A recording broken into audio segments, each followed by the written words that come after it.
मेरी last video कुछ ज़्यादा ही लोगों ने देख लिया था और बहुत सारे नए ऑडियंस भी आए हैं इस चैनल में, उनको बहुत बहुत वेलकम है। बट उसके साथ जो गालियाँ पड़ रही है भाई, मैंने उस वीडियो में कहा था कि मेरे को हेट नहीं दे रहा, उसके बाद भी जो लोग भड़के हैं ना, अगर मैं पूरा रॉ एंड रियल जाता तो तुम तो मेरे घर में आग लगा देते। पहले तो ये बताओ कि क्या मैंने कहीं पे ये कहा कि कॉपी करना बुरी बात है? भाई टैरेंटिनो के तो सारे मूवीज़ में कॉपीड सीन्स है, तो क्या वो बढ़िया मूवीज़ नहीं बनाता? इनफैक्ट टैरेंटिनो की एक फिल्म थी इंग्लोरियस बास्टर्ड्स करके, जो एक हिस्टोरिकल फिक्शन मूवी थी। क्या तुम्हें पता है कि और कौन सी मूवी हिस्टोरिकल फिक्शन थी? तो लो, आरआरआर इंग्लोरियस बास्टर्ड्स से भी सिमिलर हुआ ना। अब तुम फिर से कहोगे कि ऐसा थोड़ी ना होता है। भाई राजामौली ने खुद एक इंटरव्यू में कहा है कि उन्हें आरआरआर बनाने की इंस्पिरेशन इंग्लोरियस बास्टर्ड्स से मिली है।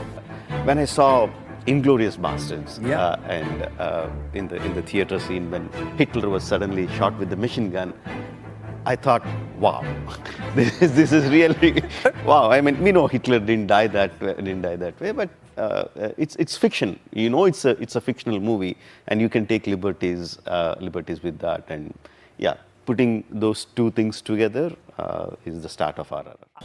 और जो सबसे ज़्यादा दिमाग ख़राब कर देने वाली बात थी कि जो गालियाँ मुझे पड़ रही थी उसमें भी वो लोग वही चीज़ें कह रहे थे जो मैंने उस वीडियो में कही थी। मतलब इन लोगों ने या तो पूरी वीडियो देखी नहीं है या फिर उन्हें वीडियो समझ में ही नहीं आई। खैर, अब इन बातों को साइड में रखते हैं और मेन मुद्दे पे आते हैं। तो स्वागत है आप लोगों का संजू बाबा के शरण में। और अगर तुम पत्थर के नीचे नहीं रहते हो तो तुम्हें पता होगा कि आरआरआर को ऑस्कर मिल चुका है। और मुझे आरआरआर जैसी भी मूवी लगे, ये कहना पड़ेगा कि आरआरआर ऑस्कर डिजर्व करता था। देखो, ऑस्कर मिलने के लिए कुछ रिक्वायरमेंट्स होती है जो आरआरआर कंप्लीट करता है। तुम्हें क्या लगा इंडिया में इतने सारे मूवीज़ बनते हैं लेकिन सिर्फ 9 लोगों को ही ऑस्कर मिला है, जैसे 3 मूवीज़ ही नॉमिनेटेड क्यों हुए हैं? तुम कहोगे शायद क्वालिटी अच्छी नहीं होती होगी। भाई मैं तुम्हें 10 ऑस्कर विनिंग मूवीज़ दिखा दूंगा जिसे देख के तुम बोलोगे क्या मूवी है। क्वालिटी उतना इंपॉर्टेंट नहीं होता जितना मार्केटिंग इंपॉर्टेंट होता है। सिनेमान करके एक यूट्यूबर है जिसने एक वीडियो बना रखा है कि कैसे लगान के मेकर्स ने सिर्फ ऑस्कर के एक नॉमिनेशन के लिए ही कितना पापड़ बेला है। बट आरआरआर ऑलरेडी एक बहुत पॉपुलर मूवी था। आरआरआर जापान के हाईएस्ट ग्रॉसिंग इंडियन मूवी होने के साथ साथ यूएसए से भी बहुत पैसे कमाया है, इसलिए आरआरआर को डेफिनेटली ऑस्कर मिलना चाहिए था। लेकिन ढंग की चीज़ों में देते। नाटू को मिला है ऑस्कर। भाई नाटू मतलब उन्हें आरआरआर में नाटू से बेटर कुछ दिखा नहीं क्या? Best cinematography, best production design, best background score, या बैकग्राउंड स्कोर में तो एटलीस्ट एक नॉमिनेशन मिलना चाहिए था। अब बेस्ट ओरिजिनल सॉन्ग की अगर बात करें तो नाटू आरआरआर का one of the worst songs है। मतलब नाटू कोई बुरा गाना नहीं है, बट आरआरआर में नाटू से भी बेटर गाने हैं। बाकी गाने सुनो ना, रामम राघवम नाटू से 10 गुना बेटर गाना है। फिर दोस्ती नाटू से 100 गुना बेटर गाना। येट्टर एजेंडा 1000 गुना बेटर गाना है। कोमरन भीमुडो एक गाना है।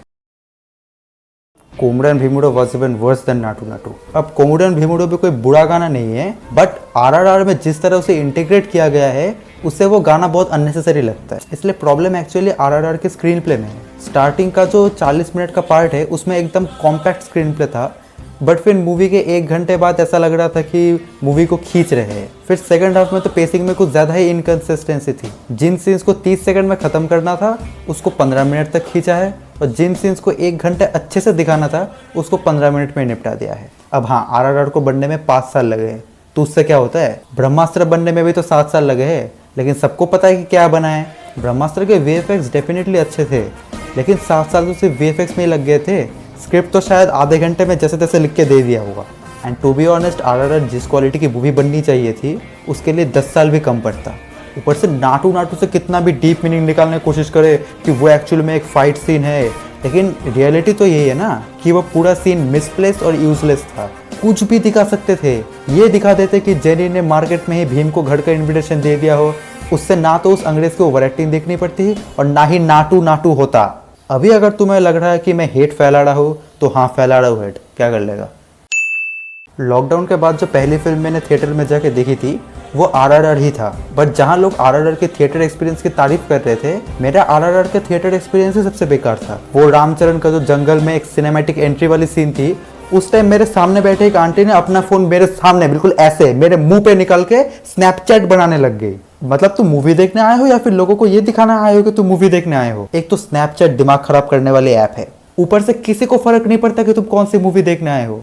I mean, आरआरआर के कलेक्शन देखा है, करोड़ों लोगों ने देखा है आरआरआर, तुम कोई अकेले नहीं हो। इसलिए थिएटर में मूवी को एंजॉय करने जाओ और दूसरों को भी एंजॉय करने दो। अब RRR मैंने सेकंड शो देखने गया था और मैं कोई मूवी देखने से पहले उसका रिव्यू नहीं देखता हूँ, इसलिए थिएटर से लौटते वक्त मुझे ऐसा लगा कि सारे रिव्यूज में तो गालियाँ देंगे क्योंकि मुझे मूवी बेकार लगी थी। पर सभी रिव्यूज में लोग मूवी की तारीफ ही कर रहे थे और मैंने जेन्युइन क्रिटिक्स के रिव्यूज देखे थे, तो एक डाउट हुआ कि इन्हें ये मूवी इतनी पसंद क्यों आ रही है, क्या ये लोग फेक रिव्यूज दे रहे हैं। बट OTT पे आने के बाद मैंने RRR को बहुत बार रिवॉच करा और जितनी बार भी मैंने देखी उतनी ही बार मुझे RRR एक बेटर फिल्म लगती रही। बट जो चीज़ें मुझे पहली बार देखने पर बढ़िया लगी थी वो आज भी मुझे बढ़िया लगते हैं, जैसे स्टार्टिंग का 40 मिनट, इंटरवल ब्लॉक और अजय देवगन वाली पार्ट। और जो चीज़ें मुझे तब बेकार लगी थी वो आज भी बेकार लगती है, जैसे कोमुडन भीमुडो, नाटू नाटू और एंडिंग। एंडिंग में मज़ा ही नहीं आया, एंडिंग ज़्यादा ही जल्दी में निपटा दिया था, कुछ ज़्यादा ही रश लग रहा था। बट स्टिल मैं ये समझ नहीं पा रहा था कि मुझे पहली बार मूवी देखने पर इतनी बेकार क्यों लगी थी। RRR देखने के पूरे 1 साल बाद जो मैंने फिल्म देखी थी वो फिल्म थी पठान। और पठान ऐसी फिल्म है जो मुझे थिएटर में देखने के बाद कुछ ज़्यादा ही पसंद आ गया था। अब इसका मतलब ये बिल्कुल भी नहीं है कि पठान का थिएटर एक्सपीरियंस अच्छा था। भाई जब मैं पठान देखने थिएटर में गया था तब मूवी स्टार्ट नहीं हुई थी बट अंधेरा हो चुका था। अंदर एक आदमी होता है जो तुम्हारा टिकट देख के तुम्हारा सीट का नंबर बताता है, तो उसने मुझे बोला कि पीछे कहीं मेरा सीट है। अब कौन सा कहाँ है उतना मैं पूछना नहीं चाह रहा था क्योंकि मूवी ऑलमोस्ट शुरू ही हो गई थी, तो मैं जल्दी जल्दी अपने सीट की तरफ जाने लग गया। एक तो थिएटर वाले सीट पे सीट नंबर की जगह अपना लोगो छपा के रखता है, मतलब कौन सा सीट कहाँ है ये समझने में दिमाग खराब हो जाता है। ऊपर से मेरा फोन का फ्लैश ऑन नहीं हो रहा था, प्लस मेरी एक बुरी आदत है चलते चलते काम करने का। तुम यकीन नहीं करोगे, मैं भरी थिएटर में सीढ़ियों से गिर गया और जब मैं गिरा ना तब मेरे इस साइड से 2 लड़कियों की हंसने की आवाज़ आई थी। अब मैं बहुत ऑप्टिमिस्टिक आदमी हूँ, मुझे लगा कि मेरे गिरने पे थोड़ी ना हंस रहे होंगे, शायद मूवी में कुछ फनी हो रहा होगा। तो मैंने स्क्रीन की तरफ देखा तो वहाँ एक टकला आदमी कह रहा था कि उसे कैंसर है। सो क्या वो लड़कियाँ एक आदमी के कैंसर होने पर हंस रहे थे या उसके टकले होने पर या मेरे गिरने पर? Either of the cases they are wrong because women are never right. That's why there is no such thing called women's rights. और ऐसा भी नहीं है कि पठान में कोई कॉपीड सीन्स नहीं है, बट पठान के केस में उन सीन्स को होमाज कहना ज़्यादा बेहतर होगा।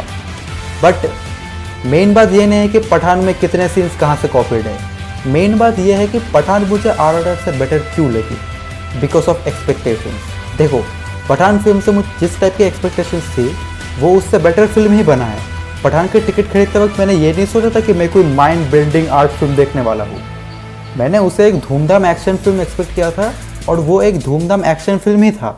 बट RRR के केस में बहुत सारे एक्सपेक्टेशंस थी क्योंकि first of all SS Rajamouli की फिल्म आ रही थी, ऊपर से मुझे ये पता चला था कि ये फिल्म अलूरी सीतारामा राजू पे बेस्ड होगी। अलूरी सीतारामा राजू के बारे में मैंने स्कूल में पढ़ा था और RRR के ट्रेलर आने के बाद मैंने कोमरन भीम के बारे में भी पढ़ लिया था। एंड क्योंकि RRR एक हिस्टोरिकल फिक्शन थी और अलूरी सीताराम राजू और कोमरन भीम कभी आपस में मिले नहीं थे, तो एक्सपेक्टेशन कुछ ज़्यादा ही थी कि फिल्म में क्या दिखाने वाले हैं। और मेरी जो सबसे बड़ी गलती थी कि मैंने इस फिल्म को एक देशभक्ति वाली फिल्म एक्सपेक्ट की थी। लग रहा था कि आज़ादी की लड़ाई देखने जाऊंगा, बट दिखा क्या, ये नाटू नाटू। हाँ भाई बहुत बढ़िया, देश की आज़ादी चल रही है भाई आज़ादी की लड़ाई चल रही है भाई। हाँ भाई आज़ाद होगा भाई देश हमारा। इसीलिए ही अजय देवगन वाले पार्ट को अगर अच्छे से दिखाते तो मूवी 1000 गुना बेटर बनता, लेकिन नहीं, जल्दबाजी में ख़त्म करनी थी क्योंकि कोमड़न भीमुड़ो भी तो करना था। और इसी वजह से आज़ादी की लड़ाई येटर एजेंडा से शुरू होकर राजामौली पे ख़त्म हो गया। और मैं मजाक नहीं कर रहा, अलूरी सीताराम राजू की विकिपीडिया पेज पूरे RRR मूवी से बेटर है। But at the end of the day मेरे ओपिनियन से किसी को फ़र्क नहीं पड़ता। सो बस आज के लिए इतना ही। लाइक शेयर सब्सक्राइब जो करना हो कर देना। और ये वीडियो लेट नहीं आई है, मेरे कंसिस्टेंसी के हिसाब से ये वीडियो बहुत जल्दी में बना दिया है मैंने। सो बस बाय।